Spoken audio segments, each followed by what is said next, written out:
Udah. Ya. Selamat pagi Ibu-ibu semua. Terima kasih Dokter Hilda yang sudah sama-sama dengan kita hari ini. Kita akan sama-sama memulai persekutuan kita dengan acara seminar kesehatan pagi ini. Selanjutnya nanti kita akan semua dalam keadaan di mute ya, tetapi pada waktu ada pertanyaan, pas posisi tanya jawab kita bisa nanti ada setting untuk tidak di mute lagi. Jadi ibu-ibu kalau ada yang mau bertanya secara langsung bisa ya. Kita akan mulai sama-sama persekutuan kita hari ini.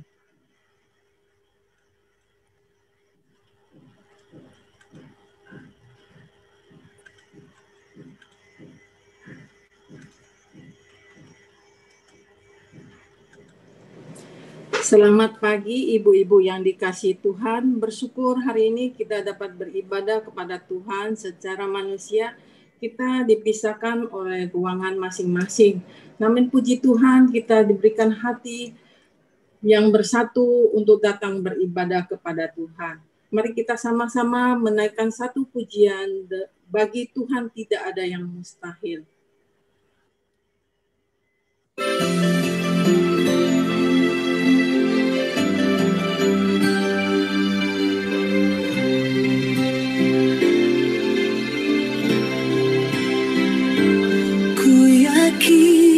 Saat kau berfirman, ku menang. Saat kau bertindak, hidupku hanya ditentukan oleh perkataanmu. Ku aman karena kau menjaga. Ku kuat karena kau menopang. Hidupku hanya ditentukan oleh kuasa-Mu. Bagi Tuhan tak ada yang mustahil. Bagi Tuhan tak ada yang tak mungkin. Mujizatnya disediakan bagiku. Ku diangkat dan dipulihkannya.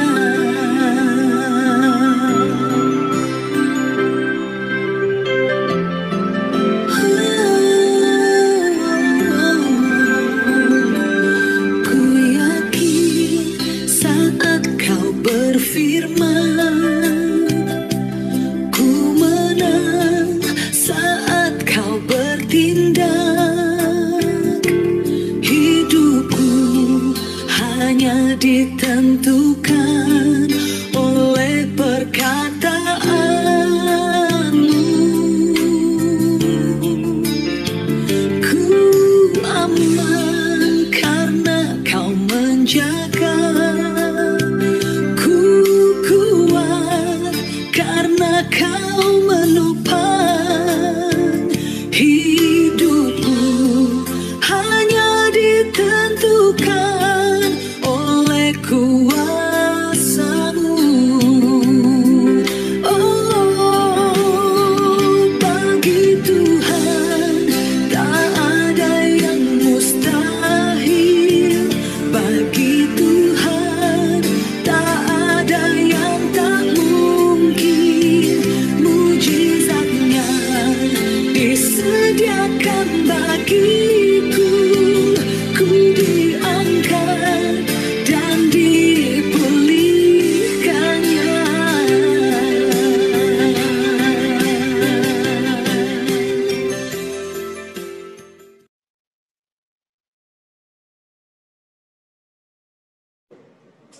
Ibu-ibu, mari kita tundukkan kepala, kita berdoa kepada Tuhan. Bapa di surga, Bapa yang baik, Bapa yang mengasihi kami, segala puji syukur kami naikkan kepadamu. atas kebaikan, atas pernyataan dan kasih setiamu yang boleh memimpin setiap kami melewati hari demi hari dengan baik. Bapa, kami saat ini sehati sepikir datang untuk beribadah kepadamu. Kiranya Engkau menyertai setiap kami dan Engkau memberikan hikmat supaya kami boleh mengerti setiap materi yang akan disampaikan dalam seminar ini. Tuhan, kami serahkan ibadah kami pada hari ini dari awal hingga akhirnya ke dalam tangan Tuhan. Hanya di dalam nama Tuhan Yesus kami berdoa dan mengucap syukur. Amin. Seminar hari ini, seminar kesehatan dengan ada apa dengan vitamin D akan disampaikan oleh Dr. Hirda dan moderator Semu Winda. Namun sebelumnya sebagai ungkapan syukur kita kepada Tuhan, kita akan memberikan persembahan kepada Tuhan dengan scan QR code yang sudah tersedia dengan menambahkan angka 6 di belakang nominal. Kita akan sama-sama memuji Tuhan dengan satu pujian persembahanku.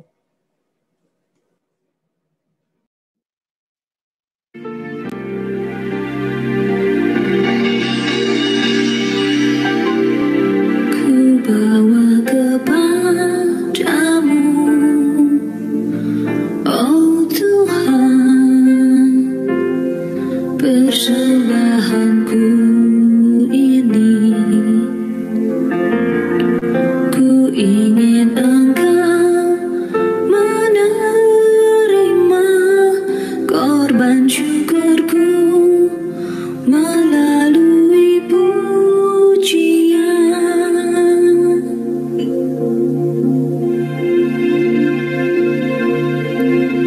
Takkan pernah ku bawa selain yang terbaik, yang harum dan sejati di hadapan tahtamu. Yesus, ku terimalah korban syukurku ini yang mengalir di hatiku sebagai penyembahanku.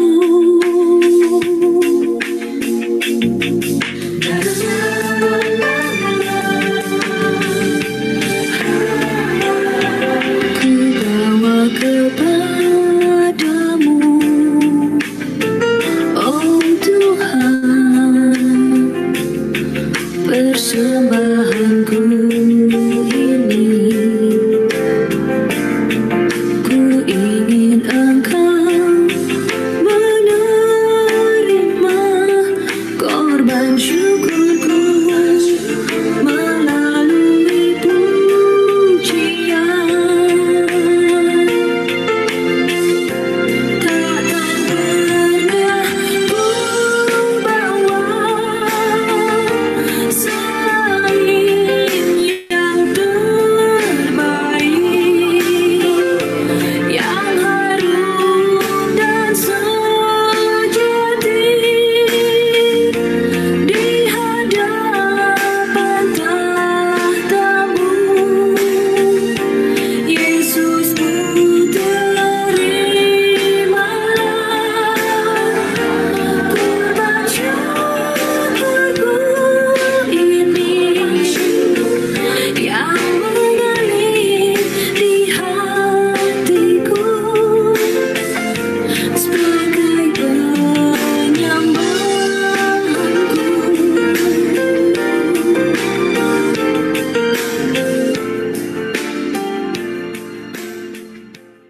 Selamat pagi ibu-ibu yang Tuhan Yesus kasihi. Kita akan berdoa bersama dulu sebelum kita masuk di dalam seminar hari ini. Ya, mari kita berdoa ibu-ibu. Terima kasih Tuhan Yesus yang sangat mengasihi kami ya Bapa. Kiranya persembahan hari ini Kiranya Kau berkati ya Bapa untuk persembahan hari ini yang sudah memberi maupun yang belum ya Bapa. Dan juga kiranya Kau kuduskan, sucikan persembahan hari ini ya Bapa. Baik dipakai untuk perluas kerajaan-Mu, untuk perluas pekerjaan-Mu Tuhan. Terima kasih untuk semua kebaikan-Mu yang tercurah kepada kami. Tuhan Yesus yang sangat mengasihi kami.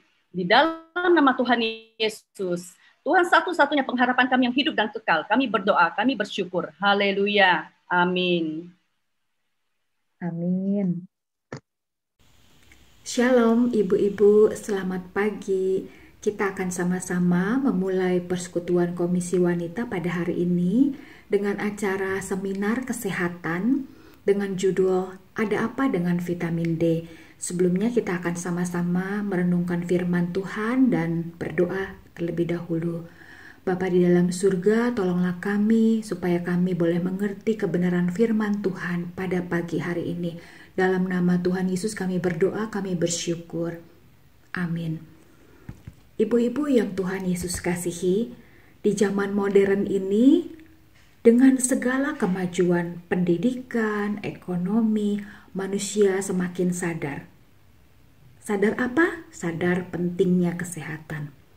Manusia semakin sadar bahwa berusaha memelihara kesehatan dengan berbagai cara seperti makan makanan yang sehat dan bergizi, juga berolahraga, itu salah satu yang menjadi hal yang dipentingkan. Berbagai artikel juga bermunculan di media sosial yang mengajar cara-cara menjaga kesehatan. Namun, sebenarnya ada banyak orang yang belum tahu bahwa Alkitab juga mengajarkan bagaimana menjaga kesehatan. Bagaimana Tuhan memandang kesehatan, seberapa peduli Tuhan terhadap kesehatan manusia. 1 Korintus pasal 6 ayat 19 berkata seperti ini. Atau tidak tahukah kamu bahwa tubuhmu adalah bait Roh Kudus yang diam di dalam kamu. Roh Kudus yang kamu peroleh dari Allah dan bahwa kamu bukan milik kamu sendiri.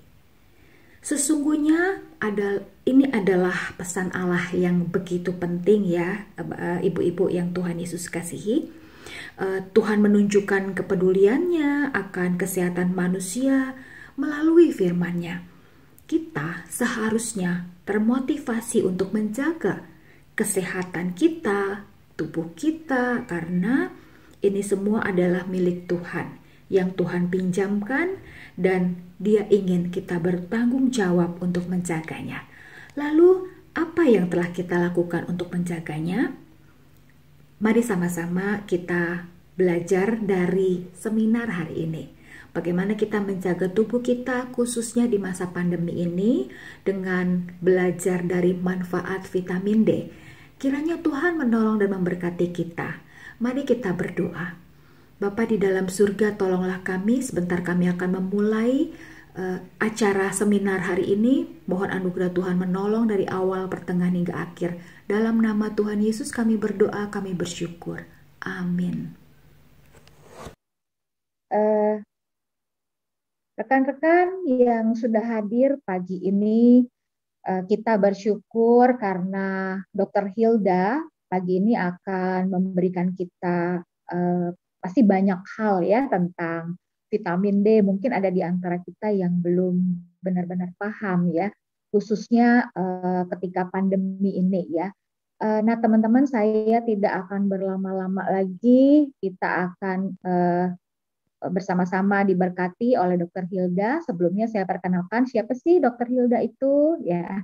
Dokter cantik yang satu ini ternyata lahirnya di Bandung, teman-teman. Jadi orang Sunda rupanya ya. Dari Bandung lahirnya, lalu kemudian lahir di tanggal 31 Agustus 1978. Menyelesaikan pendidikannya di Universitas Pajajaran. Hari ini berprofesi sebagai dokter di beberapa yang sebelumnya ada di beberapa klinik ya teman-teman, tetapi hari ini lebih full di klinik estetik Klinderma 2015 sampai sekarang. Sebelumnya dokter estetik di klinik CPP 2014 sampai 2015, dokter umum di Klinik Pratama Pesantren Zamrud 2004 sampai 2007, lalu dokter umum di Klinik Pratama Gereja Katolik Santo Yusuf Bandung 2004 ya, lalu kemudian dokter umum di Klinik Pratama CBR Bandung 2003 sampai 2004. Selanjutnya saya serahkan kepada Dr. Hilda. Silahkan Dr. Hilda. Iya, terima kasih semua Winda. Selamat pagi teman-teman semua. Ini bukan baru pertama ya. Dulu saya pernah juga sih datang ke KW. Senang lihat wajah-wajah teman-teman semua. Hari ini saya akan sharingkan satu topik yang lagi naik daun tentang vitamin D. Sebentar.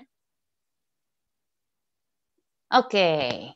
Jadi pertanyaannya katanya ada apa dengan vitamin D sampai kudu dirumpiin rame-rame katanya ya.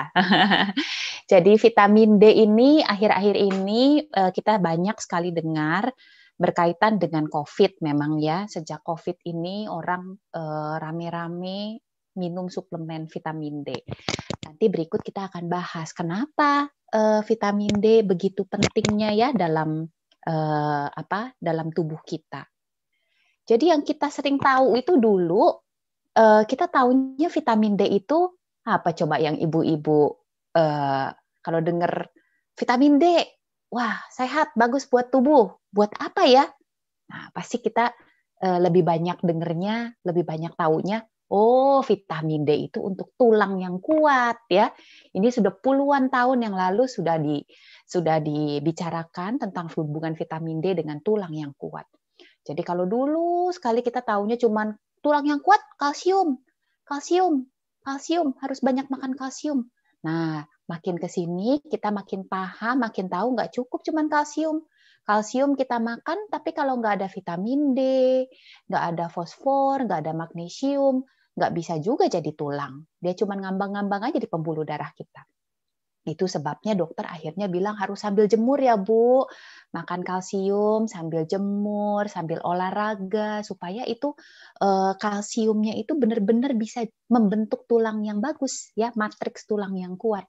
Jadi vitamin D ini ternyata mempengaruhi, kita sebutnya kalau kedokteran itu metabolisme ya, metabolisme kalsium, magnesium, fosfor di dalam tubuh kita, dan fungsinya akan sangat beragam ini si kalsium, magnesium, dan fosfor ini.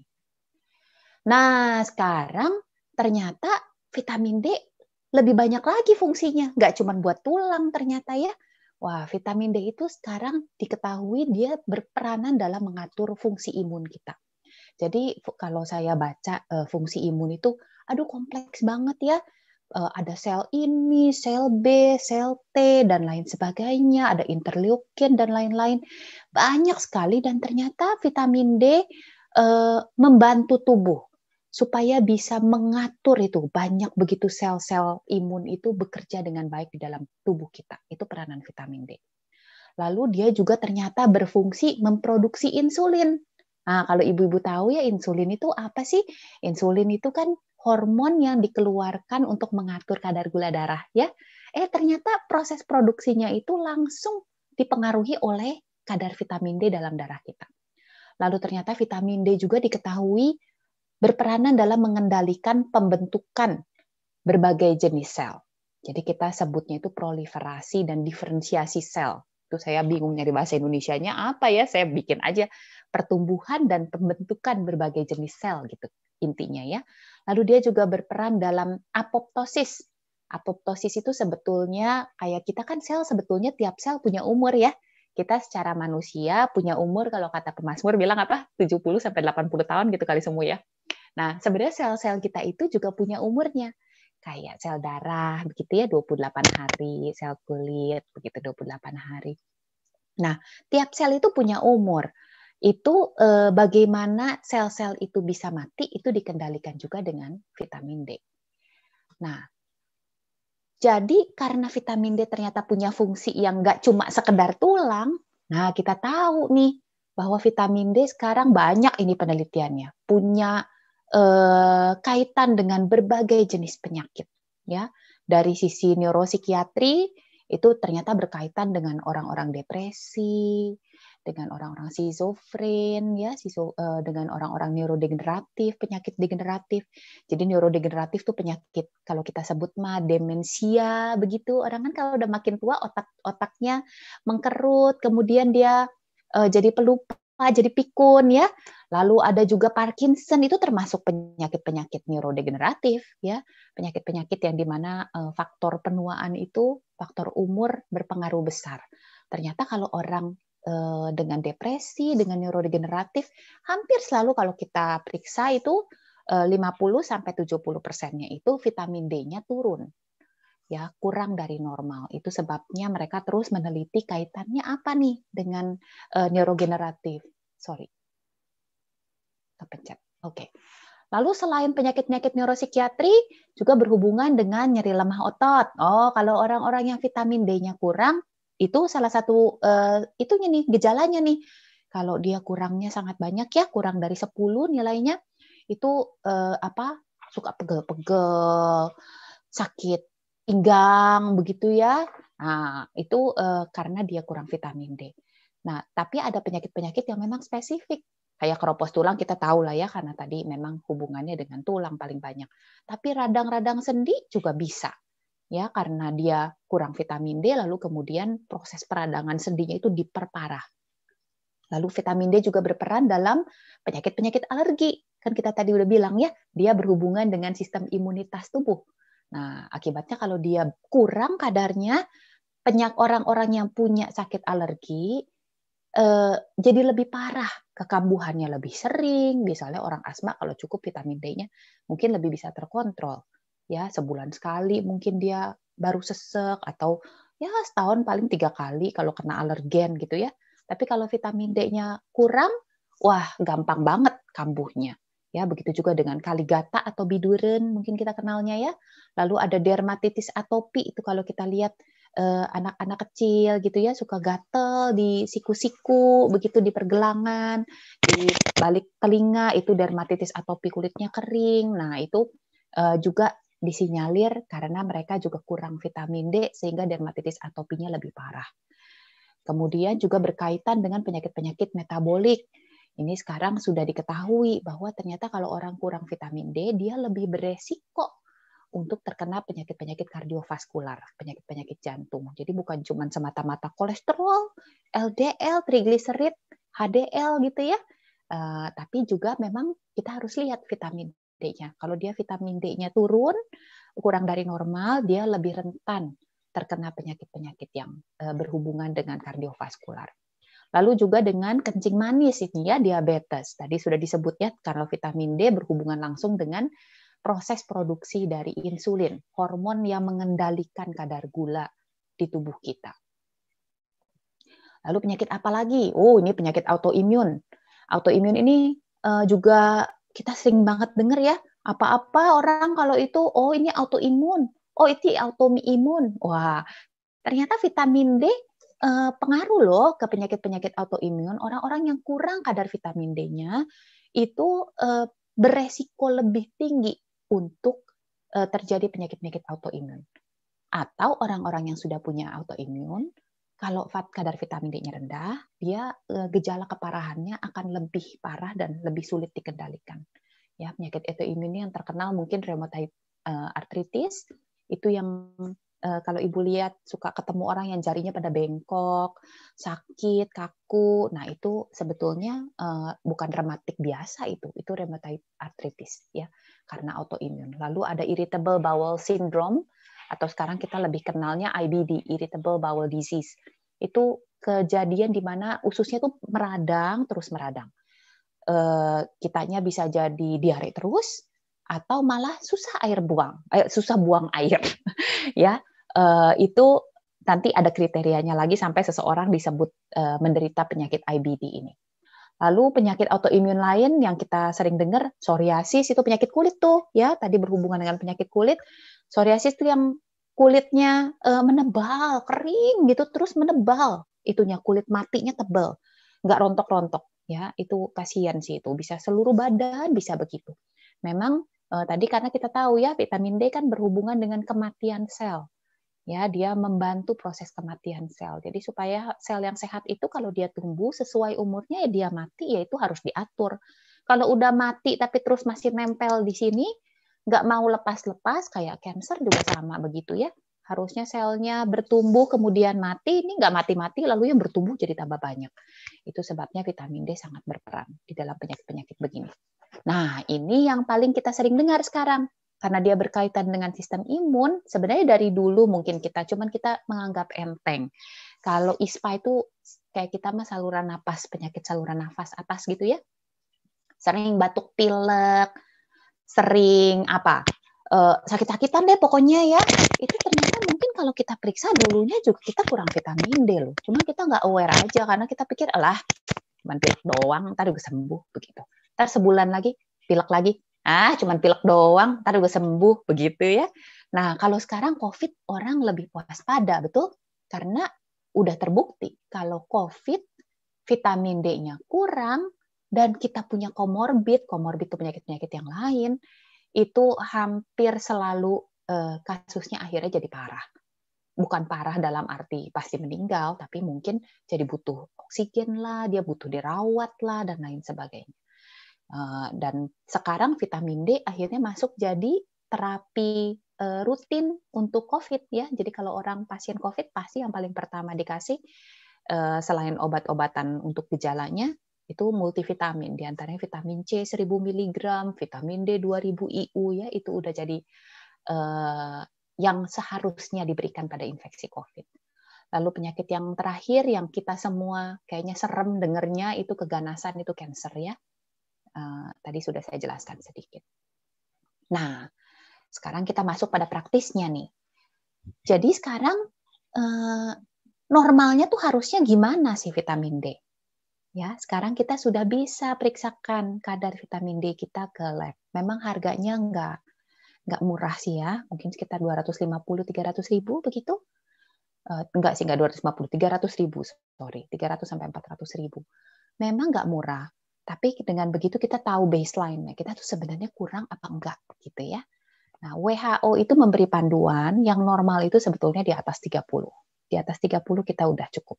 Tapi ada asosiasi lain, Endocrine Society itu, setelah dia menimbang-nimbang, sebenarnya dia berharap yang paling optimal.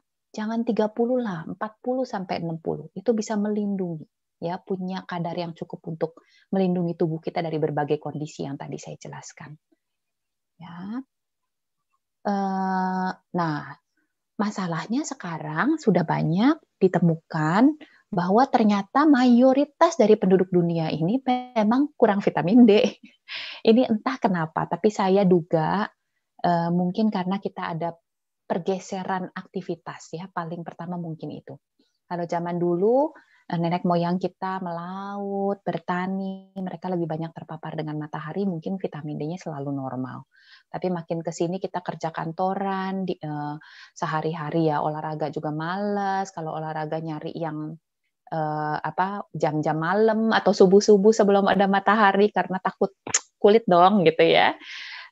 Akhirnya jadi mungkin itu sebabnya, salah satu sebab ya, karena pergeseran gaya hidup. Jadi status vitamin D kita ditentukan oleh demografik. Demografik itu usia dan lain sebagainya ya, usia, tempat kita tinggal, komposisi penduduk di situ, pekerjaan dan lain sebagainya ya, itu bagaimana lingkungan di sekitar kita sebenarnya mempengaruhi gaya hidup kita. Ya, misalnya kita tinggal di kampung, mungkin tetangga-tetangga kita pagi-pagi pada jemur, cuci baju di luar apa segala ya kita ikutan gitu kan ya. Tapi kalau kita tinggal di kota, masa kita cuci baju di luar sendirian ya, tetangga kita enggak gitu. Nah, itu sebenarnya demografik jadi mempengaruhinya di situ ya. Situasi di lingkungan kita, bagaimana kondisinya itu mempengaruhi bagaimana kita beraktivitas juga dan akhirnya berdampak pada status vitamin D kita. Lalu tergantung gender dan etnis, ternyata perempuan lebih rentan loh ibu-ibu ya, kena vitamin D-nya itu lebih kurang gitu. Lalu proses penuaan, makin tua juga makin rentan untuk kurang vitamin D. Nanti kenapanya nanti kita jelaskan pada waktu saya bahas tentang sinar matahari ya. Lalu genetik, nah ini juga sekarang banyak pemeriksaan genetik ya. untuk melihat ternyata ada strain gen tertentu yang kalau dia missing, dia twist, ada kelainan, badan kita itu tidak mampu membentuk vitamin D dari sinar matahari. Ya, kenapa saya terus-terusan ngomong sinar matahari? Karena sinar matahari itu sebetulnya sumber vitamin D yang paling banyak. Nanti kita lihat ya. Lalu tergantung diet kita, apa yang kita makan. Ada makanan-makanan yang mengandung banyak vitamin D. Aktivitas tadi sudah dijelaskan, lemak tubuh, ini seperti orang ini kalau obes ya, karena vitamin D itu larut dalam lemak. Jadi kalau orang-orang yang obes, kadar lemaknya kan banyak tuh. Nah, vitamin D yang di dalam darahnya itu dia diserap, masuk kesimpan, storage in the fat, ya, kesimpan di dalam lemak tubuhnya. Otomatis jadi vitamin D yang beredar di dalam darah, pembuluh darahnya jadi sedikit karena baru ada vitamin D udah diambil sama si lemak gitu ya.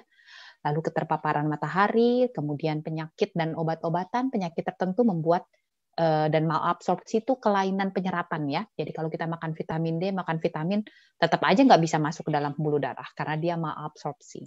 Penyakit-penyakit tertentu itu juga mengganggu penyerapan vitamin D dan obat-obatan.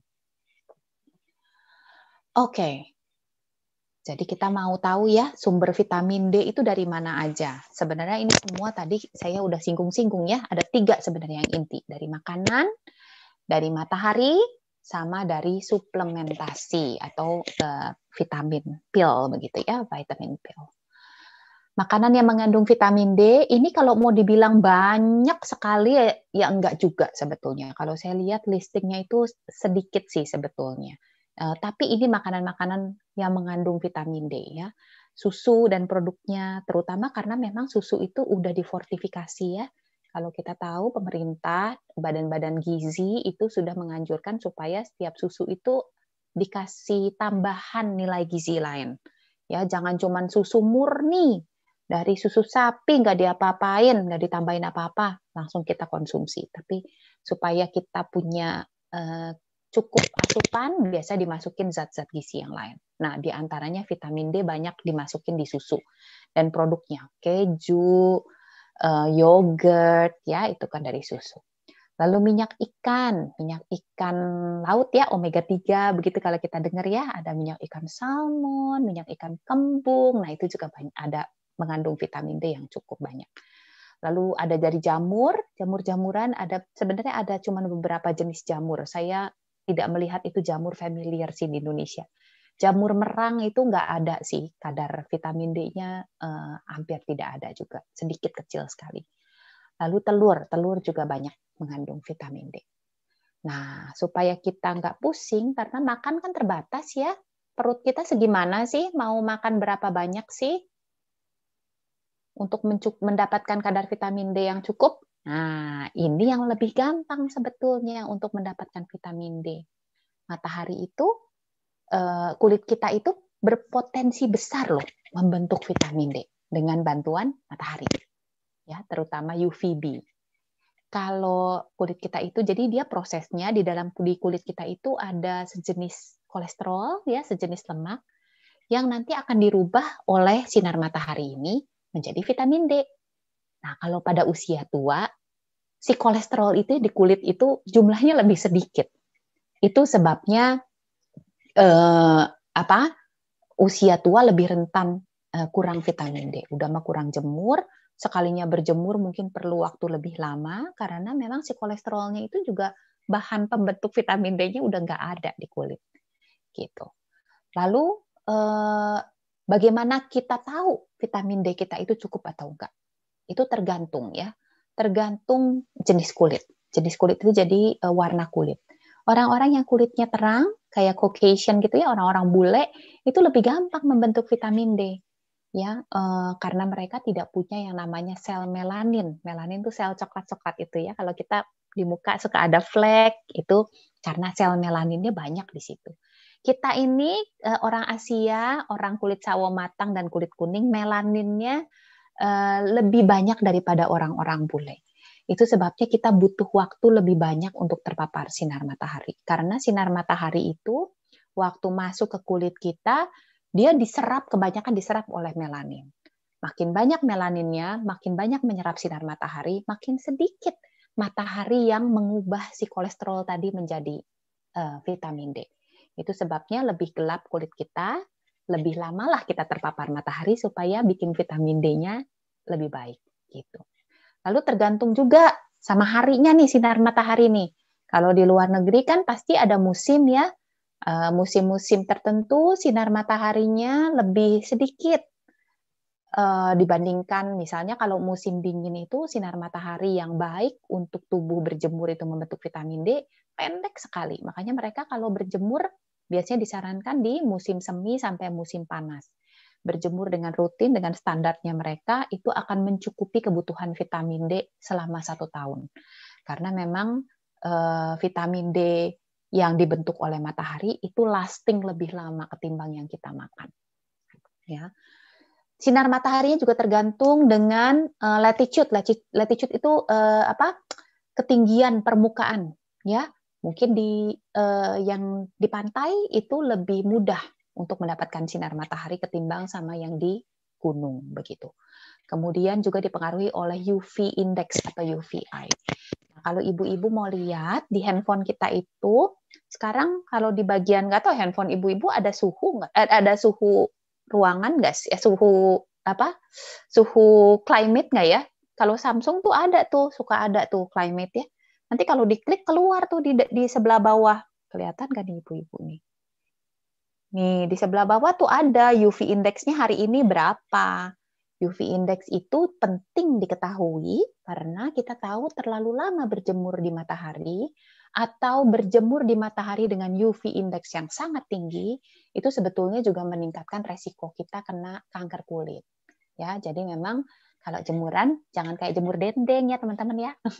Nanti kering semua. Jadi jemuran sebentar aja. Perdoski ini dalam rangka COVID, mereka mengeluarkan panduan bagaimana seharusnya kita orang Indonesia berjemur.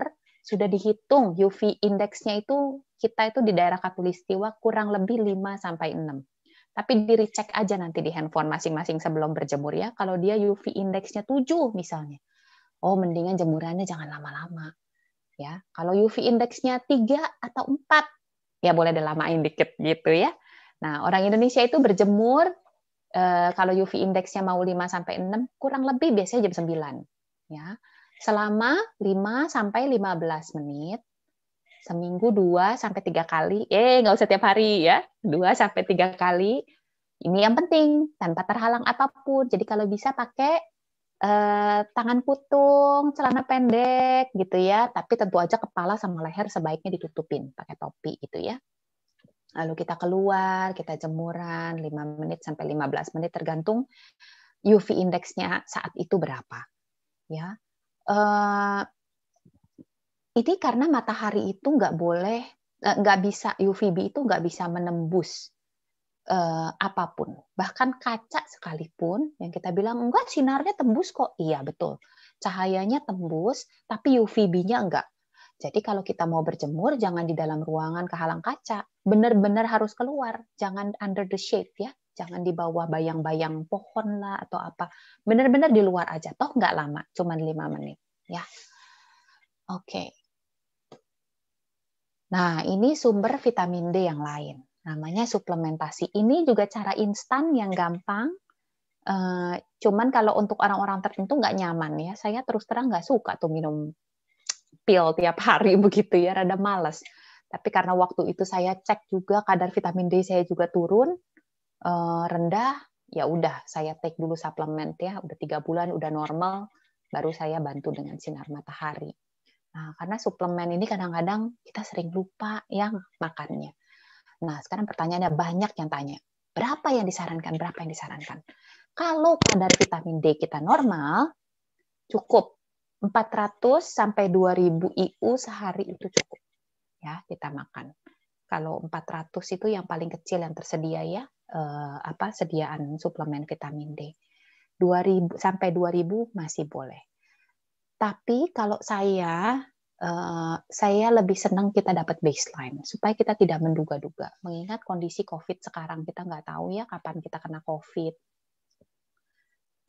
Kalau lagi kena terus pas kita lagi rendah kadar vitamin D-nya, mau dihajar 2000, 5000 juga lama, resikonya kan lebih besar. Mendingan sebelumnya kita tahu dulu, kita normalin. Nah, caranya bagaimana? Periksain dulu. Kalau dia kurang dari 10, aduh kalau cuma makan 2.000 sehari mah mau kapan naiknya ya? Mendingan kita langsung yang lebih besar, 5.000, 10.000. Nggak apa-apa, kan jangka pendek. Nanti setelah 2 bulan, 3 bulan, periksa lagi. Ya, sudah cukup belum? Kalau sudah cukup, stop. Karena kelebihan vitamin D juga punya resiko lain. Ya, itu namanya hipervitaminosis. Karena vitamin D itu nggak kayak vitamin C. Makan 1.000 kelebihan nggak apa-apa, nanti kan kebuang sama urin ya, karena dia larut air. Kalau vitamin D enggak, kalau terlalu banyak kelebihan dia numpuknya di lemak dan itu jadi intoksikasi. Berbahaya buat badan kita ya. Biasanya kita jadi susah pup, gemeteran dan lain sebagainya. Jadi menurut saya yang paling baik sebaiknya kalau kita bisa ada dananya, mendingan teman-teman periksa aja gitu ya, kan kita lebih enak, lebih tahu, oh ini ternyata udah normal, ya udah cukup 1.000 aja tiap hari gitu makan suplemennya. Tapi kalau misalnya masih di bawah, cepetan normalin dulu gitu maksudnya ya. Oke, jadi kesimpulannya, saya sudah di akhir slide. Kesimpulannya kita tahu vitamin D nggak cuma buat tulang, punya beragam fungsi dalam tubuh, kompleks, sebagian besar kita masih belum tahu, penelitiannya belum terlalu advance.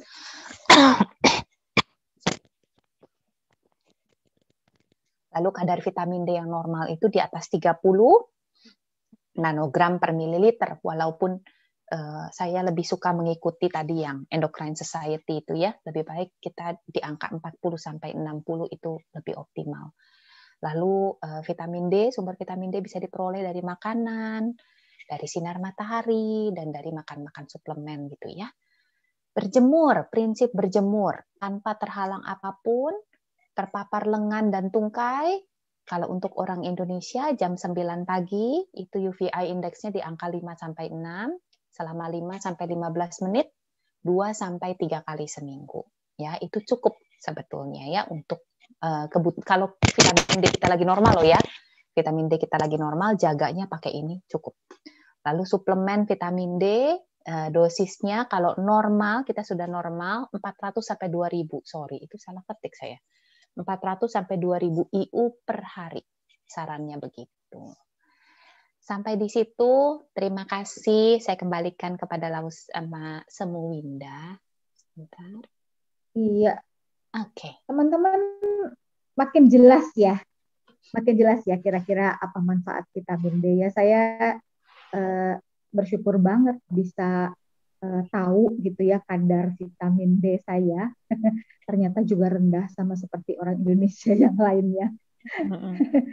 Jadi teman-teman hari ini kita diberkati ya sama Dr. Hilda ya, jadi kita lebih punya wawasan yang baik lagi gitu ya tentang vitamin D. Tetapi tentu mungkin ada hal-hal yang teman-teman rasa mau ditanya gitu ya, untuk lebih jelas lagi. Saya silahkan teman-teman, silahkan kalau ada yang mau bertanya langsung aja. Tadi ada chat khusus dari Bu Linda Marzuki, lalu kemudian mungkin nanti dilanjutkan Bu Dian atau Bu Esther, silahkan, atau teman-teman yang lain, silahkan. Terima kasih Silahkan semua. Bu Linda. Ya, oh ya, silahkan Bu Esther. Saya mau tanya, kan di pasaran ya itu ada vitamin D dan D3. Apa bedanya ya, kan kita orang awam itu kurang mengetahui ada vitamin D dan D3. Bedanya apa ya? Gitu. Oke, jadi vitamin D dalam suplemen itu biasanya ada 2 bentuk, D2 dan D3. Dulu dibilang katanya D3 lebih baik, karena sebenarnya vitamin D2 dan D3 ini bukan bentuk aktif di dalam badan kita. Bentuk aktifnya itu nanti akan dirubah di di ginjal, itu akan berubah menjadi namanya kita sebut kalsitriol. Kalau orang-orang yang udah keropos tulangnya parah, biasanya dokternya nggak lagi kasih vitamin D, langsung dikasih kalsitriol. Itu bentuk aktifnya. Jadi vitamin D2 dan vitamin D3 itu akan dirubah nantinya jadi kalsitriol. Jadi sebetulnya sekarang udah ada research-nya, mau D2 boleh, mau D3 boleh, sama aja. cuma beda bentuknya. Dulu memang orang prefer D3, katanya itu lebih bagus, lebih cepat dibentuknya, menjadi kalsitriol dirubahnya lebih bagus gitu.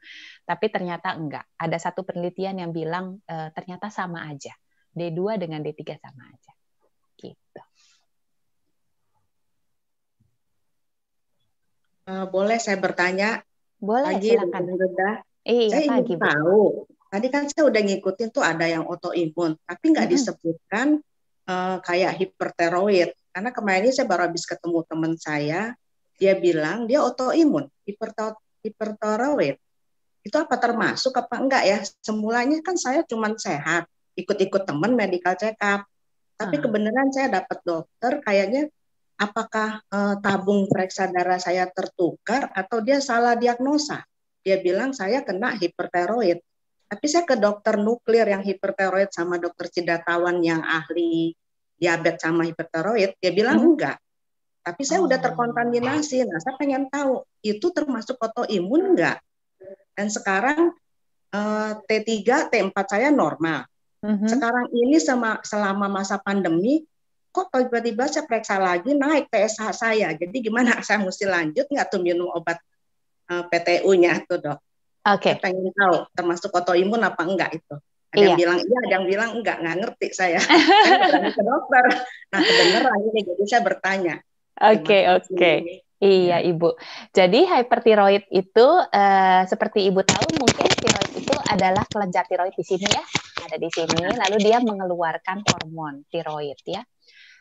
Kita diagnosa hipertiroid itu kalau berdasarkan hasil lab, TSH-nya itu thyroid stimulating hormone itu rendah, ya. Tapi T3 T4-nya tinggi, free T3 T4-nya. Nah, tapi kondisi ini nggak bisa disebabkan oleh banyak hal. Yang paling sering memang disebabkan oleh autoimun. Jadi ini dua proses yang bukannya kalau hipertiroid pasti autoimun, enggak. Orang cancer tiroid itu kondisinya juga hipertiroid. Nah, jadi hipertiroidnya Ibu mungkin saya kurang tahu ya, mungkin disebabkan oleh autoimun seperti yang tadi Prof-nya jelaskan, Prof. Siddhartha jelaskan. Mungkin ya. Lalu kalau sekarang dia naik, saya rasa seharusnya dimakan lagi. Tapi tentu aja dosisnya harus disesuaikan. Seberapa kadarnya. Misalnya Ibu naiknya cuma sedikit atau TSH-nya misalnya nggak rendah-rendah amat, mungkin juga nggak akan dikasih full dose begitu. Tapi itu harus konsultasi lagi sama yang mengerti ya, sama spesialisnya yang mengikuti Ibu. Gitu jadinya. Cukup jelas, Bu? Oh iya, oke, makasih. Sama-sama. Boleh saya mau nanya, sorry, siapa silakan dulu? Bu Linda. Ya, silakan Bu Linda. Iya, Dokter Hilda, saya mau nanya, kalau saya ini dari dulu rajin minum vitamin D. Nah, cuman yang jadi masalah saya juga kalau tiap kali cek vitamin D saya itu nggak pernah tinggi-tinggi gitu loh. Cuman memang cara saya minum saya campur, maksudnya sekaligus sekalian, maksudnya supaya takut lupa jadi vitamin C, vitamin E saya selalu minum. Dan saya ngecek vitamin D saya itu selalu rendah. Nah, sekali waktu lagi sekitar di bulan Februari gitu saya ngobrol-ngobrol sama adik saya cerita, dia bilang dia dengar kalau mau minum vitamin D itu barengin dengan omega. Jadi hasilnya pasti lebih bagus katanya. Jadi karena saya dengar begitu, ya saya coba, saya split. Jadi saya vitamin C, E itu saya minum pagi, yang lain-lain. Terus kalau yang vitamin D-nya saya minum lebih sore ke malam. Saya barengin dengan omega gitu. Nah, dalam 2 bulan, nah terus saya ngecek, benar itu naik. Jadi baru pertama kalinya vitamin D saya jadi 37. Selama ini selalu di bawah gitu. Jadi apakah itu secara kedokteran itu memang benar, dan bagaimana cara minum vitamin D yang benar begitu suplemennya? Betul. Baik. Ya, terima kasih, Dok. Ya, terima kasih Bu pertanyaannya. Iya, saya lupa nggak sebut tadi ya, maaf sekali. Memang vitamin D itu larut dalam lemak. Penyerapannya paling bagus kalau kita sertai dengan lemak. Jadi kenapa biasanya kita sebutnya kalau makan vitamin D jangan perut kosong, makan dulu. Udah makan baru makan vitamin D. Karena itu kalau kita makan kan pasti ada lemaknya. Itu pasti terserap dengan baik, lebih baik ya. Kalau tadi dengan omega 3 kan lemak. Jadi betul memang itu pengaruh. Ibu barengin dengan omega 3, hasilnya diserapnya lebih baik vitamin D-nya. Betul Ibu, memang barengin dengan lemak, tapi nggak berarti bahwa harus sambil makan omega 3 ya, nggak begitu panduannya. Pokoknya panduannya setelah makan. Kalau habis makan diharapkan kita udah greasy, udah banyak lemak juga yang kita makan. Waktu makan vitamin D lebih mudah terserap. Gitu Bu Linda. Oke, Cukup makasih. jelas? Iya, jelas, makasih. Dokter Hilda mau nanya. Iya, silakan Itu Ibu. tadi kalau minum vitamin D bukan dibarengin dengan kalsium ya. Yang saya dengar ya, banyak yang saya dengar itu supaya lebih cepat absorpnya. Begitu. Apakah benar? Satu, yang kedua, saya ini memang setiap hari minum vitamin D juga. Cuma saya nggak tahu nih berapa IU-nya. Cuma di sini tuh tertera vitamin D3 itu 50 apa ini? Semacam kayak U sama G. Saya nggak tahu cara bacanya bagaimana. Oh, mikrogram ya? Itu berarti kalau dikonversi ke IU-nya itu berapa ya? Kalau boleh saya tahu begitu. Dan di sini tertera mengandung vitamin D3 dengan K, vitamin K, S menaquinon, MK4 dan MK7.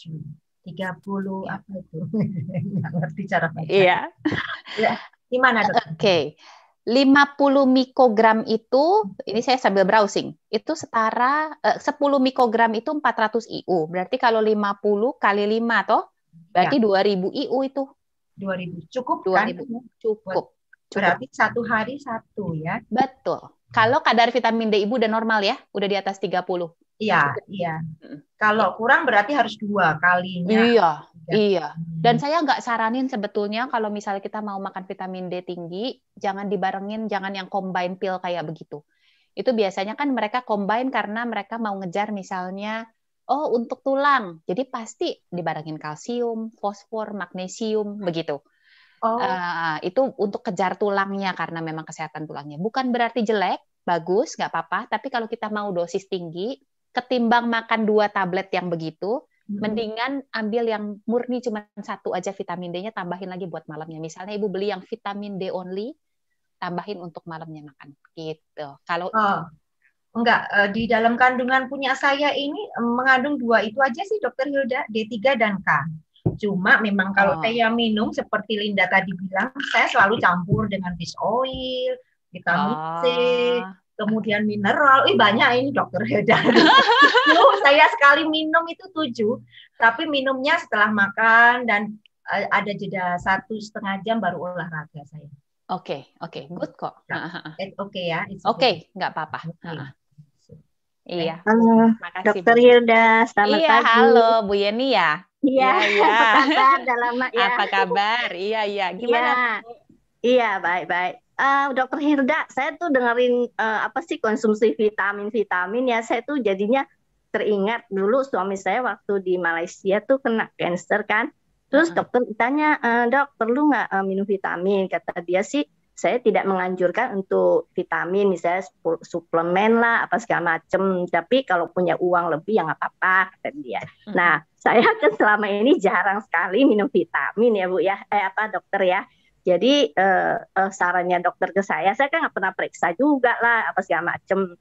Cuman menurut dokter saya tuh sebaiknya konsumsi nggak ya? Karena saya ngeri, misalnya konsumsi ini nih kayak tadi si Bu siapa tadi Bu Wiwi ya, kan kayaknya vitamin sampai berapa 7 ya. Saya jadi ngeri gimana kita punya ginjal ya, kan katanya kalau misalnya ginjal kebanyakan ini segala macam itu kan membebani. Nah, menurut Dokter Hilda gimana ya? Saya jadi ya istilahnya awam lah gitu. Apakah perlu atau gimana vitaminnya, apa cukup 1 atau 2 atau jangan banyak-banyak gitu atau gimana Dok?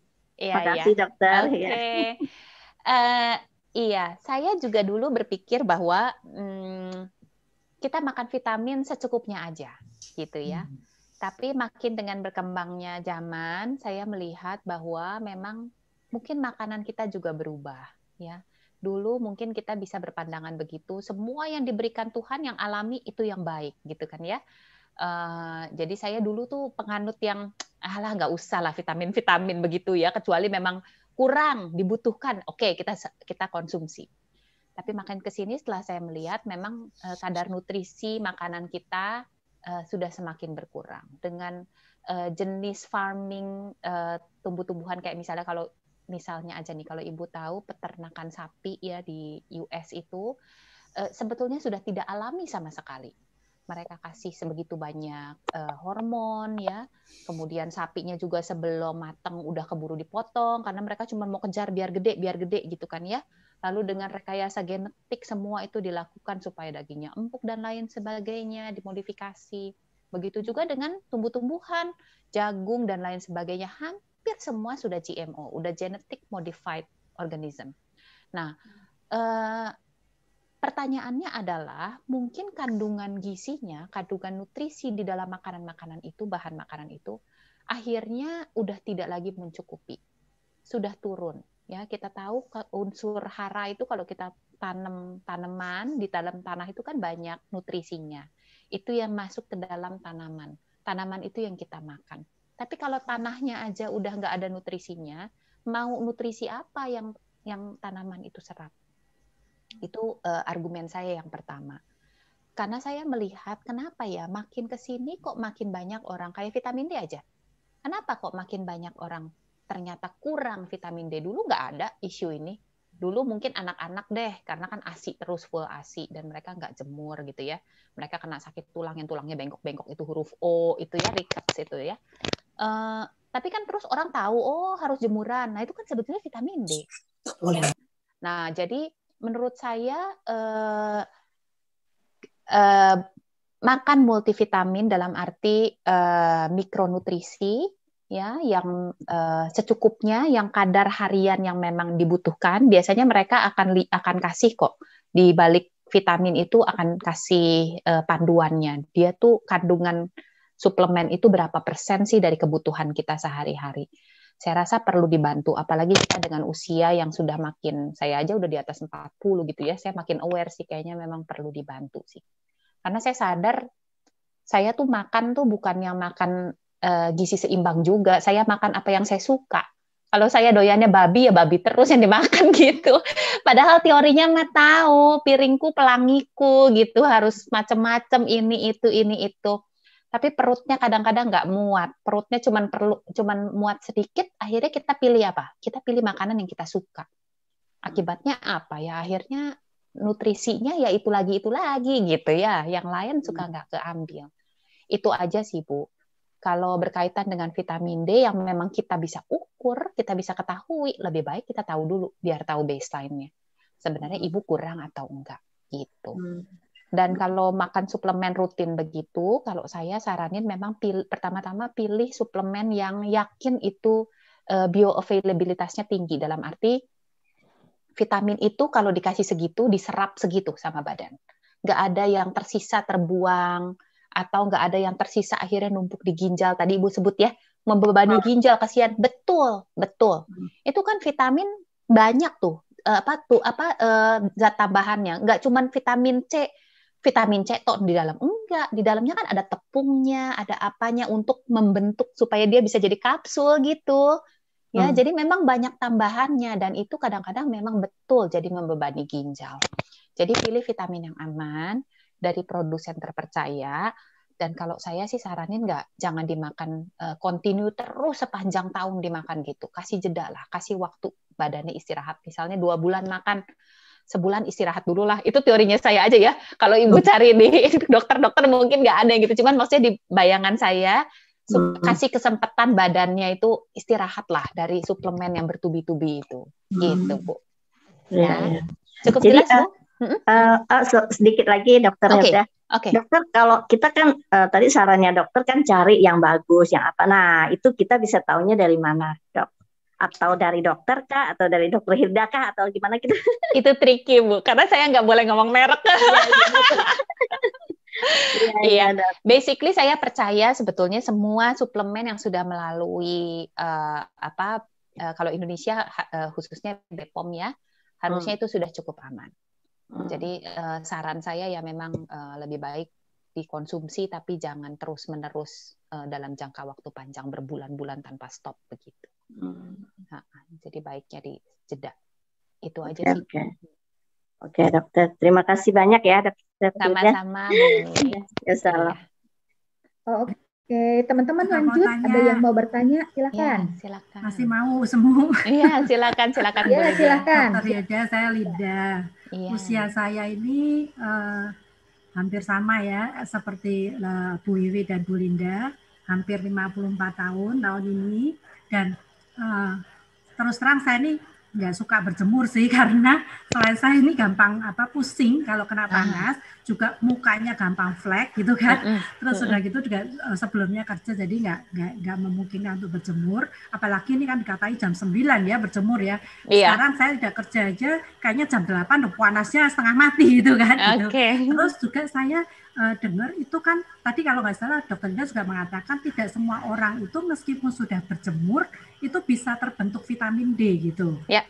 Sekarang ini yang saya lakukan ini karena gara-gara COVID ini ya, itu saya ikut minum vitamin D setiap hari. Tapi saya belum terus terang saya belum pernah periksa kadar vitamin D dalam tubuh saya. Tapi saya itu minum vitamin D 1000 IU setiap siang setelah selesai makan. Dan saya meskipun saya nggak tahu nih ternyata harus bareng, tapi kebetulan saya mau minumnya bareng dengan omega 3. Saya nggak tahu, malah baru tahu dari Linda tadi kalau itu sebenarnya bareng. Kalau ini karena saya sudah nggak lupa aja gitu kan. Jadi saya mau omega 3 sama vitamin D. Kalau yang kalsium malah saya dulu pernah, tapi saya nggak suka gitu kan rasa kalsium itu. Jadi saya sempat sekarang mandek, jadi cuma 2 itu aja. Nah pertanyaan saya itu apakah cukup dengan itu aja tanpa berjemur gitu? Jadi kalau misalnya nanti saya sudah cek ya, saya kan belum cek vitamin D. Misalnya vitamin D belum cukup, berarti harus saya tambah. Tapi kalaupun sudah cukup, tetap disarankan untuk minum itu apakah cukup dengan 1000 IU per hari, tapi tanpa berjemur lagi gitu, Dokter Ida. Itu pertanyaan saya yang pertama. Terus yang kedua, tadi kan Dokter Ida mengatakan kalau yang autoimun itu ada salah satunya itu yang artritis tadi ya, yang jarinya tuh bengkok gitu kan ya. Nah ini ibu jari saya yang kelingking itu bengkok gitu loh. Nah ini apakah saya ini termasuk ini autoimun ini? Saya baru dengar sekarang mana yang tadi yang artritis tadi itu ya? Iya, rheumatoid arthritis. Rheumatoid itu apakah termasuk itu? Terus apakah maksudnya ini saya diamkan aja atau saya gimana gitu loh? Ini sih nggak mengganggu, tapi terus terang ini bengkok gitu loh. Yang jari kelingking saya ini bengkok ini. Oke. Itu aja Dokter Ida, terima kasih. Iya, terima kasih pertanyaannya. Bengkok bukan kebentur ya? Bukan. Bengkok tiba-tiba itu. Enggak, sudah lama sih, tapi ya tidak saya sadari aja gitu, bengkok gitu tadi. Yang di ujung sini nih bengkok. Iya. Tidak sakit juga ya? Enggak ya. Oke. Saya jawab itu dulu ya, mumpung saya ingat. Tidak semua yang bengkok itu RA sih. Jadi kalau tadi dengar ceritanya Ibu udah cukup lama dan tidak ada jari-jari lain toh yang terkena tiba-tiba sakit atau kaku di pagi hari, enggak toh? Enggak, cuma kadang-kadang nggak tahu ya usia, kalau bangun tidur kadang jarinya ini agak kaku gitu loh. Jadi tetap saya ada gini-gini, ada mulai yang terakhir-terakhir ini begitu sih, tapi keseluruhan kayak kaku. Jadi saya gini-gini kalau bangun tidur gitu loh kadang. Tapi nggak setiap hari sih gitu. Oke. Kedengerannya sih bukan Ibu. Karena kalau rheumatoid arthritis itu lebih agresif. Dia sakit, nyeri, merah, meradang si sendinya, lalu kemudian setelah merahnya reda bengkok deh dia. Gitu. Iya. Jadi kelihatannya sih enggak kalau dengar ceritanya Ibu. Lalu soal apakah 1000 IU cukup gitu ya? Dan nggak perlu berjemur gitu maksudnya. Nggak perlu berjemur ya. Boleh Ibu, 1000 IU itu sebenarnya tadi seperti yang udah disebut, sebenarnya rekomendasi hariannya 400 sampai 2000 IU. Tentu aja saya lebih sarankan kalau nanti Ibu bisa, tolong dicek aja vitamin D-nya. Kalau dia masih kurang, nggak cukup berarti itu 1000 IU. Cuman mungkin yang perlu saya sarankan juga, sebetulnya sinar matahari itu punya benefit, menurut saya sih benefitnya kalau dia bisa membuat kadar vitamin D kita lebih tahan lama, seperti tadi studi yang dibilang bahwa di negara 4 musim itu cukup kok berjemur musim semi sampai musim panas itu bisa cukup untuk kebutuhan vitamin D 1 tahun. Itu berarti dia long lasting, nggak kayak vitamin yang kita makan begitu. Jadi saya sih tetap prefer kalau bisa sih jemuran di sinar matahari. Masalah flek dan suka pusing betul, makanya tadi saya bilang harus ditutup kepalanya. Lalu hindari aja mukanya di sunblockin, terus tutupin pakai apa, pakai sheet, pakai payung atau pakai apa begitu, topi yang ada padnya supaya kita nggak kena flek di situ. Memang nggak disarankan kok kita berjemur kena muka ya, apalagi ada mata itu kan resiko kena katarak dan lain sebagainya. Jadi cukup membelakangi sinar matahari juga bisa begitu, tutupin pakai topi, asal kita telanjang tangan dan telanjang kaki, itu bisa dilakukan. Kalau ibu sempatnya jam 7, ya nggak apa-apa jam 7 sambil jalan pagi, cuman kan pasti UV indeksnya lebih rendah tuh kalau jam 7. Nah, ibu lebih lama, jangan cuma 15 menit, setengah jam lah gitu. Jadi bisa ada trik-triknya sebetulnya. Atau misalnya, aduh nggak bisa 2 sampai 3 kali seminggu, ya udah Sabtu aja. Pas lagi nggak kerja, nah bisa jemuran. Gitu menurut saya, Bu. Terima kasih Dokter Ida. Berarti yang zaman dulu kalau kita jemur bayi itu kan nggak pernah kan jam 9 itu udah panas sekali kan. Zaman dulu kan kita pagi-pagi jemur bayi, berarti itu sudah benar juga dong ya. Benar, boleh. D, cuman emang lebih lama gitu ya. Betul, iya Ibu. Ya. Terima kasih Dokter Ida. Sama-sama. Iya, boleh saya masih tanya? ada yang lain? Iya, silakan. Bu Minda. Ya maaf ini saya nggak kelihatan wajahnya, ada problem di audio Ibu Hilda. Iya, Bu. Pertanyaan saya begini dokter, sampai sejauh mana kebutuhan vitamin D untuk penderita osteoporosis? Karena mengingat bahwa tulang-tulang mereka sudah banyak yang bolong. Apakah cukup dengan makanan yang dikonsumsi sehari-hari, atau dengan suplemen, atau dengan penanganan yang khusus untuk penderita osteoporosis? Itu aja dokter, terima kasih. Oke. Terima kasih. Ibu, osteoporosis memang jadi isu terutama untuk wanita karena setelah menopause itu kita punya tulang itu apa kita sebutnya ya, kadar kalsium di dalam tulang itu banyak diserap balik ke pembuluh darah karena nggak ada hormon yang mempertahankan. Itu sebabnya penderita-penderita osteoporosis biasanya pasti dikasih suplemen.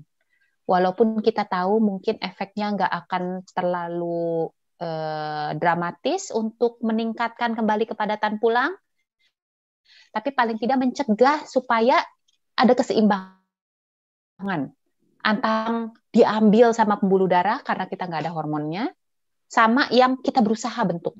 Jadi tetap itu kombinasi suplemen tulang, biasanya di dalamnya itu pasti ada vitamin D, magnesium, kalium, kalsium di dalamnya itu.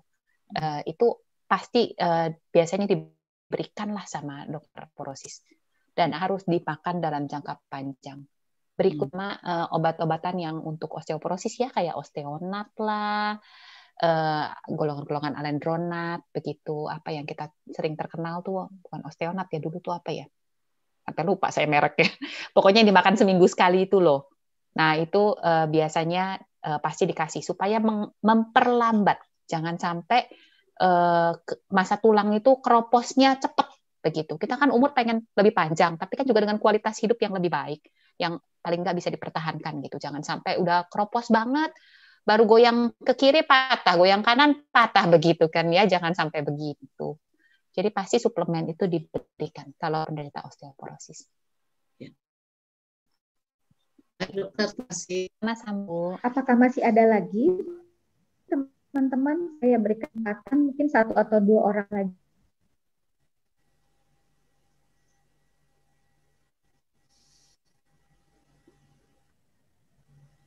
Dokter Hilda sekali lagi ya, boleh tanya? Boleh, boleh. Anak saya kan kena autoimun. Ya. Oh. Jadi harus diet makanan sesuai dengan golongan darah dan disarankan oleh dokternya itu boleh minum vitamin D saja. Gitu. Nah, saat dia makan yang salah, yang memang tidak diharuskan itu mulai sakit, dia punya tangan, punya ini sakit semua begitu ya. Dan memang dia tiap hari sekarang mulai minum vitamin D. Nah, yang saya muda, iya. Saya juga menolak tua. Begitu. Nah, tadi kan dikatakan 400 sampai 2000 ya, begitu. Ya. Nah, untuk usia, apakah itu berpengaruh dengan gendernya, wanita dan pria? Thank you. Iya, kalau gender saya nggak nemukan referensi bahwa gender wanita harus lebih banyak, walaupun wanita lebih banyak menderita kekurangan vitamin D, tapi nggak disebutkan bahwa suplemen pada wanita harus lebih tinggi daripada pria. Jadi gender tidak pengaruh. Tapi kalau umur betul, kebutuhan hariannya itu yang disarankan kalau bayi kurang dari 1 tahun itu 400 IU. Kalau anak-anak sampai usia 18 tahun itu 600 kurang lebih. Jadi yang di atas 18 tahun itu mungkin kalau anak ibu udah 24, 1.000 sampai 2.000, oke, harusnya. Gitu. Ya, cukup jelas ya. Terima kasih. Sama-sama. Apakah masih ada lagi teman-teman? Boleh satu orang lagi silakan. Bu, saya mau tanya boleh? Masih punya waktu nggak, Ria? Ya, silakan. Ya, Dokter Hilda, saya mau nanya nih, kan mama saya usia itu udah 77 tahun. 3 tahun yang lalu sempat operasi tulang belakang karena saraf kejepit. Tapi setelah dioperasi sampai sekarang susah untuk berjalan. Jadi waktu belum operasi masih bisa jalan. Nah, beberapa hari ini saya ada telepon mama, ternyata mama punya pinggang itu semakin sakit sekali gitu loh. Baring pun udah nggak susah, belok kanan kiri itu pun udah merasa sakit. Bahkan katanya kalau mau ngangkat kaki aja, geser kaki aja susah. Jadi beberapa hari ini memang saya juga bingung. Kalau dalam kesakitan ini, memang setelah operasi kan memang ada rasa sakit. Dia selalu minum obat penahan sakit. Nah, dia pun disebut ada osteoporosis, mama. Jadi udah disuntik 1,5 tahun itu tiap hari suntik obat vitamin D itu lewat kulit perut seperti diabetes punya. Betul. Selama 1,5 tahun. Setelah ini kan kena COVID ini udah nggak bisa kontrol ke Malaysia, operasinya di Malaysia. Nah, karena tiap hari rasa ada sakit, mama selalu minum obat penahan sakit. Nah, saya sih bilang khawatir ini bisa nggak kena lambung dan kena ginjal.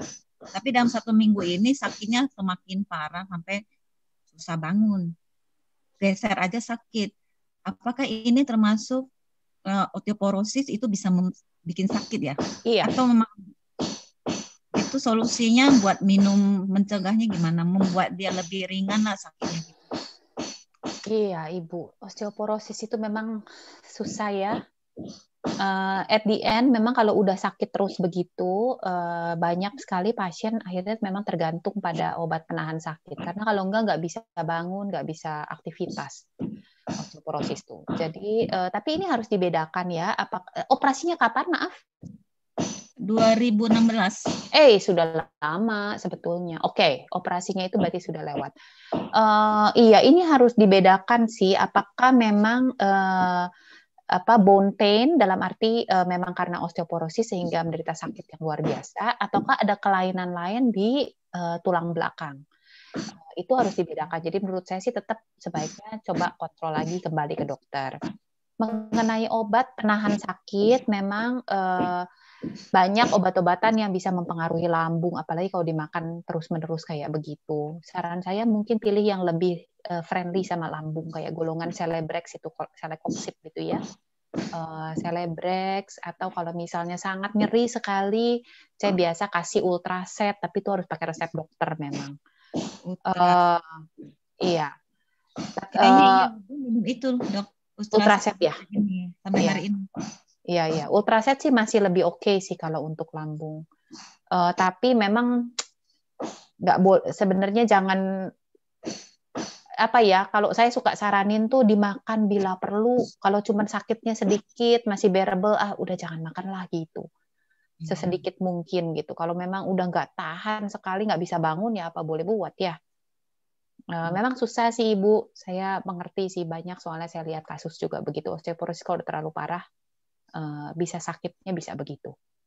Memang dokter terakhir pengobatan dia bilang ada ruas 5 dan 6 sudah mulai kropos. Nah, dia di situ. Apakah mungkin di situ dalam jangka 1 tahun lebih ini selama pandemi ini kan nggak bisa kembali, itu semakin merasa sakitnya semakin tinggi. Kalau keropos itu ada kemungkinan juga ada fracture ya gampang sekali fracture itu bisa tiba-tiba escalate the pain. Jadi misalnya dokter udah bilang nih 5-6 keropos, lalu entah mamanya ibu melakukan gerakan apa sehingga itu retak, sehingga saat itu langsung jadi escalate the pain. Nah kalau kayak gitu harus dengan suplemen, kalsium dan lain sebagainya, obat keropos makan terus. Tirah baring biasanya harusnya kalau umur 77 3-4 bulan harusnya ada perbaikan kalau dia fraktur. Itu makanya kenapa saya bilang harus dicek lagi sih, mungkin sebaiknya apa di ronsen ulang, bawa ke dokter tulang di sini juga boleh, nggak apa-apa.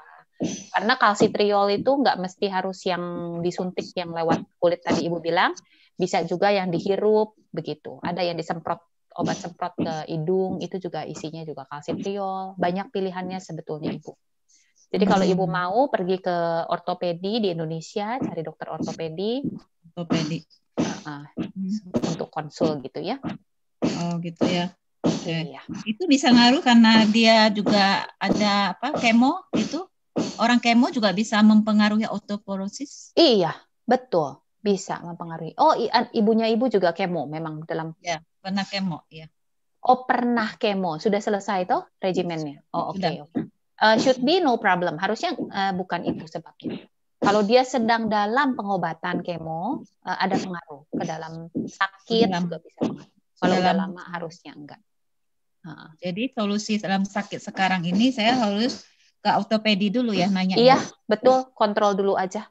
Nanti akan di ronsen ulang dan lain sebagainya. Masalahnya mama nggak ada di sini, ada di daerah. Itu dia ya. Gimana bawanya? Betul. Susah itu ya. Fasilitas juga nggak ada, ke dokter di pot begitu kan ya. Enggak dong ya. Enggak memang. Iya, sementara mungkin begitu kali ya. Saya nggak periksa juga, jadi cuma menduga-duga ya. Kemungkinannya itu, apakah memang cuman osteoporosisnya doang, porosis, atau sakit karena ada fraktur. Kalau tadi ibu sampai ngangkat aja nggak bisa, mungkin fraktur gitu. Ada retak ya? Ya, ada retak. Oke. Penjelasan. Semoga ketemu solusinya. Halo. Iya, kalau Ibu. konsumsi vitamin D berlebihan itu ada efek sampingan. Tahukah kalau sirip ikan hiu itu mengandung kalsium tinggi? Sirip, itu saya kurang tahu itu sirip ikan hiu ya. Ya nggak tahu. Tapi memang banyak yang bilang sih ya sirip ikan hiu dipakai untuk pertumbuhan rambut, kulit, begitu ya. Kalsium. Tinggi kalsium. Jadi buat tulang tuh bagus sekali. Iya, saya kurang tahu itu kalau itu. Kurang tahu ya. Oke. Terima kasih. Mari Ibu. Oke. Teman-teman mungkin kita akhiri dulu sampai di sini. Sekali lagi saya berterima kasih mewakili Komisi Wanita di KBSD untuk Dr. Hilda yang sudah bersedia ngobrol sama ibu-ibu soal dengan vitamin senang D. hati. Apalagi banyak pengetahuan baru ya yang mungkin di zaman-zaman kita dulu kita nggak tahu banget gitu ya tentang manfaat vitamin D ini, betapa bagusnya gitu ya. Dan terima kasih untuk Dr. Hilda yang udah bersedia sharing untuk kita ya. Kiranya Tuhan memberkati di dalam pelayanan, menjadi berkat juga untuk setiap yang datang gitu ya. Dr. Hilda, makasih ya, thank you banget. Makasih ya. semua. Iya. Terima kasih juga untuk kesediaan waktunya nih saat ini. Lalu kemudian teman-teman, sebelum kita mengakhiri persekutuan wanita hari ini, ada pengumuman minggu depan itu kita tetap akan ada acara di Komisi Wanita tetapi dalam bentuk streaming ya. Di bulan kesehatan ini tema-temanya semua tentang kesehatan, tetapi yang kali ini ada Healthy Inside, Fresh Outside juga ya. Selain itu akan belajar sore minggu depan kita akan belajar ya ibu-ibu ya. Yang berikutnya sebagai pengumuman terakhir, ibu-ibu rekaman dari seminar ini bisa dilihat nanti sore, sudah bisa dilihat di YouTube GKY BSD. Jadi barang siapa gitu ya, atau ada siapa dari antara teman-teman yang mungkin pengen share ada orang yang perlu tahu tentang vitamin D ini, silahkan ya. Jadi bisa dilihat di YouTube GKY nanti sore ya, karena perlu di-upload dulu, lalu kemudian nanti sore ya teman-teman ya, silahkan bisa dikunjungi ya. Jadi saya rasa ini sesuatu yang sangat bermanfaat. Ini bisa kita lakukan juga di dalam hidup kita secara pribadi, tapi juga kalau ada baiknya kita bisa share juga ya untuk yang lain. Lalu kemudian apakah ada lagi pengumuman yang teman-teman Bu Christine, Bu Esther yang perlu atau sudah cukup? Kita akan foto apakah bersama ada dulu semua. Diingatkan? Kita akan foto bersama semua ya, mungkin ya. Apakah ada lagi? Halo. Oke, foto bersama. Iya, sampai lupa. Di layar saya ada 4 layar. Teman-teman tolong buka video saya. Di layar saya ada 4 layar, teman-teman. Mungkin bisa saya mulai dari layar pertama. Ini yang belum terlihat, ini ada Galaxy J7 Prime. Dan buka, ya, saya buka dulu, Bu. Nama Galaxy J7 Prime nggak tahu ya siapa ya. Ya.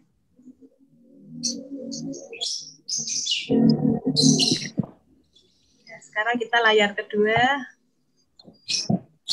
Semua sudah terbuka ini.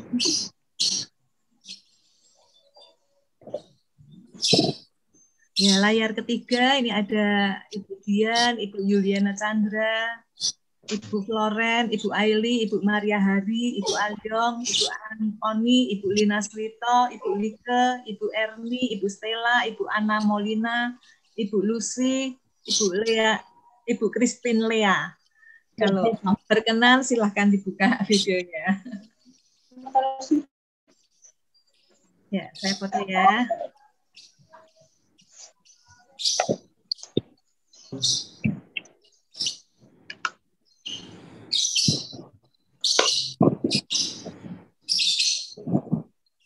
Ya, sudah semua teman-teman. Terima kasih semua. Ya, makasih Bu Christine. Apakah ada hal lagi mau ditambahkan Bu Christine? Sudah semuanya. Oke, teman-teman ya, kita sama-sama berdoa. Kita akan menutup persekutuan hari ini. Kita semua bangkit berdiri di tempatnya masing-masing. Mari kita berdoa ya teman-teman ya. Mari kita berdiri di tempat kita masing-masing. Bapa kami di dalam surga, kami mengucap syukur untuk anugerah Tuhan yang boleh menyertai kami sampai kami boleh menyelesaikan seminar hari ini. Terima kasih Tuhan untuk Dr. Hilda yang sudah menyediakan waktu dan menyediakan pikirannya untuk memberi berkat bagi Komisi Wanita hari ini. Terima kasih untuk wawasan baru tentang vitamin D yang boleh kami dapatkan. Kiranya ini boleh bermanfaat buat kami semua. Bapa, kami menyerahkan hari-hari ke depan di dalam tangan Tuhan. Mohon anugerah-Mu memberkati setiap kami. Mohon anugerah-Mu melindungi kami, menjagai kami. Tuhan juga sertai kami terus memiliki iman dan pengharapan di dalam Tuhan. Kami juga mau berdoa ya Tuhan, kiranya anugerah Tuhan boleh menolong kami sampai di minggu berikut kami bisa bersama-sama lagi bertemu di dalam streaming Komisi Wanita. Kami serahkan sekali lagi Tuhan hidup kami dalam tangan-Mu. Dalam nama Tuhan Yesus kami berdoa, kami bersyukur. Amin. Teman-teman,